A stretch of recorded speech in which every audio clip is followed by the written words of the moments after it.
Now, what about the argument, check it versus carry on? Do you have advice? And is there a time frame where, let's say you're traveling for under 3 days, you really should be able to carry all your, all that you're going to wear? Or some people will always check a big bag. Some people will check a big bag, and if they're comfortable doing that, I strongly recommend they continue to do that. Maybe they don't want to lug it through the airport. They have health issues or a bad back or something, because we all know that that could certainly happen by taking very strong and very heavy luggage. I would suggest, if you're going to check, that you end up putting all your valuables in your carry-on. Your computer, your jewelry, anything else that if you lost, you would be very upset and it's not replaceable very easily. And also bring an extra set of clothing. So just in case something should change and your luggage doesn't get to where you want it to be, you've got clothing that you can put on for the next day. Also suggest to put a copy of your itinerary in your checked luggage. I was interested in that. I picked up that tip from your book, and all through your book you have Amici tips, which are your own little tidbits from what you learned the hard way. Why an itinerary? True. Because if the ticket or the luggage tag falls off, because it is paper, and if it's wet outside it could very easily fall off, sooner or later the luggage handlers are going to have to go into your bag. And they're going to want to know where you're going. So if you have a copy of your itinerary, they can check the date and they can check where you're going, and they can ship it on to you much quicker than if they had to start going back to the computers and finding out who you are and being able to look at what your itinerary is going to be. And I also would suggest when you put your ID inside your luggage as well as outside the luggage, don't use your home address if you can avoid it. Really? It's just a security precaution. Use your office, use your husband's office, use your partner's office, or somewhere else other than your home. So would that mean, if I'm putting the itinerary in the bag, would that mean when I book a flight, I maybe don't want to give my home address as well? Because that will show up on the itinerary. That is true, or you cut that portion off. Okay. From that standpoint, because a lot of people receive information from the airlines or their travel agent or something at their home, especially if you're a leisure traveler. And you might probably continue to do that. I would white out or cut and paste if you're using a computer, because most of it's all electronic anymore, and just put your name, a phone number, or write it in there, and that way they can find you a lot easier. Okay. You have given us the most common travel mistakes, and let's take them one by one. The first one you say is being ill-prepared for your flight. What do you mean by that? I mean that you're not paying attention to what's going on. It also starts when you're first looking at booking your flight. Figure out where you want to go, what airport may be more accessible. We talked earlier about coming into Syracuse versus Rochester. A lot of people drive to Rochester or drive to Albany because there's as much as a $200, $300 difference depending on what you're trying to book and if you're booking last minute. Now, I had no idea, and that's a really good tip for everybody to keep in mind, is if they know somebody at your destination, call and ask that simple question, is it more cost effective to go to another airport? I certainly would have done that flying back to Chicago this afternoon. When you look at the first sign of trouble, let's always make sure that you have your airline or your travel agent, or even if it's a major website, their phone number in your speed dial. Because at the first sign of trouble, and let's say your flight is delayed, I highly recommend getting on the phone and calling those people while you're standing in line to change your ticket. Because you've got a number of people in front of you that are already doing the same thing, and let's say it's supply and demand, and there's only so many seats on an airplane.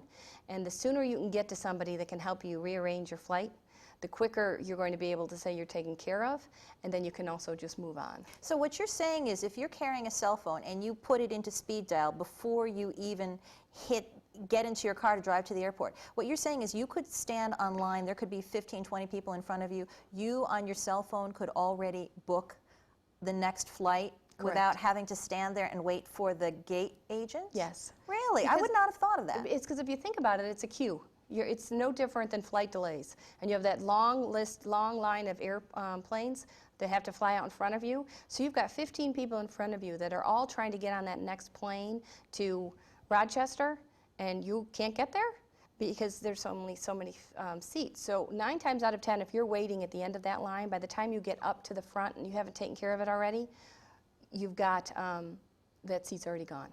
All right, what I'm getting from you is the implication that it might be better to work through a travel agent than to go through one of those anonymous websites. True or false? It depends on I personally like to use a travel agent.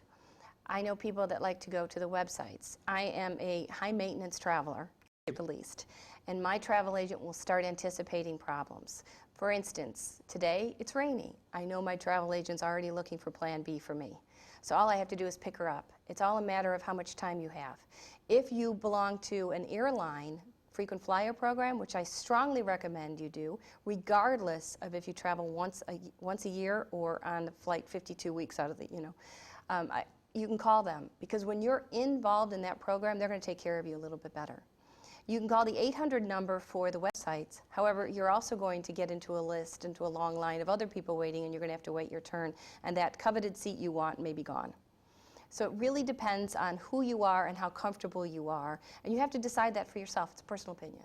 It sounds like it's all about making yourself known, and it's all about relationship, because if you already have someone like a travel agent who is your advocate, who knows to work on your behalf, you're more likely to get the outcome that you want than from going up to the anonymous gate agent and saying, I have this problem, and they don't know you from Adam. That's true. And also, to add on to that of making yourself known, and you need to know to look for certain signs. For instance, when the gate agent may look down and say the flight is going to be on time, they're not really telling you that the flight's going to be on time. You want to look for subtle differences. You want to look for them not making eye contact. You want to look for them fidgeting, because you have to take it one step further. If the flight is delayed and they'll say it's going to be in on time and we're going to take off, or half hour late, you're going to ask the question, well, what time is the inbound flight coming in? Has it even left its destination? And if they say the inbound flight's going to come in and get on the ground 10 minutes before they knew the new time you're leaving, 9 times out of 10 that's not true. They can't turn a plane around that quickly, and you need to know that. The other thing I would suggest you do is you pack and you have a mindset for you're going to have delays. I always bring food with me. Always. I always assume I'm going to be stuck in an airport for 6 hours and I don't want to eat airport food. The expense and the taste, and let's face it, chock full of calories. All right, True. Let's move on to the second most common travel mistakes. This is not getting the most from your hotel. Now, I want to focus on that word hotel, because I was speaking to you earlier about an issue that I have with my husband.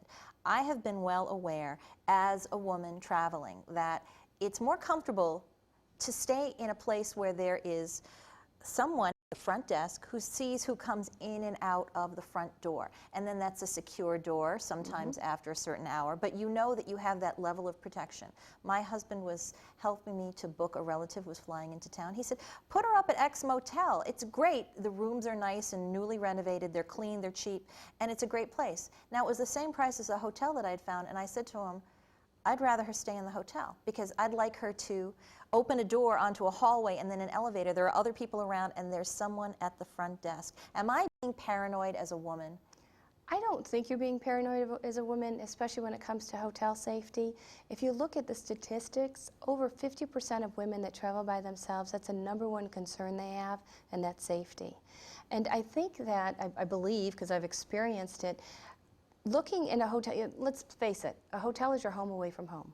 And if you're not comfortable and you're not going to get a good night's sleep, you're not going to have a good day at the office the next day, or you're not going to have a good day if you're leisure traveling. You're paying a lot of money for that room. You might as well get what you want. And most of the time, we don't ask for what we want. We will take that hotel room that may be on the first floor, and I'm an advocate of never having a hotel room on the first floor, because it's just too easy for people to walk in and walk out. There are not people that are monitoring it all the time. And it's the same thing that if the hotel room door opens out into the parking lot. That doesn't help you out at all either. You want to have somebody that's kind of looking out for yourself. And you don't want to be on an extremely high floor, because if, God forbid, you have to come out in the middle of the night, you don't want to have to be walking down by yourself or with a group of kids, your whole family, in the dark in the stairwell. So you want to have easy access in and out. And the